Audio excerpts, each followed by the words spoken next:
ভাত রুটি ফল দুধ যে খাবো না, কিন্তু আমি যদি আরেকটা ভালো জিনিস না খাই তাহলে শরীরের ভিতরে ঘাটতি হয়ে যাবে না, মাথা ঘুরে পড়বে না ঢাস করে, ওটা কি আমার দোষ?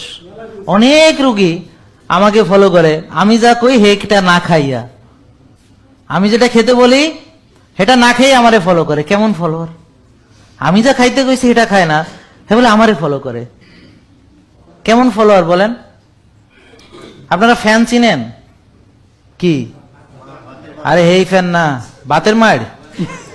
ও, একজন কয় ঝুলানো ফ্যান ঘোরে, আর একজন কয় ভাতের মাড়। আমি কইতেছি আর এক ফ্যান, কয় যে স্যার আপনার ফ্যান ফ্যান করে বিগ ফ্যান, না নর্মাল ফ্যান না, বিগ ফ্যান অফ ইউ। ওকে, তা কিরকম? সারা রাত আপনার ভিডিও দেখি স্যার। কয় কি?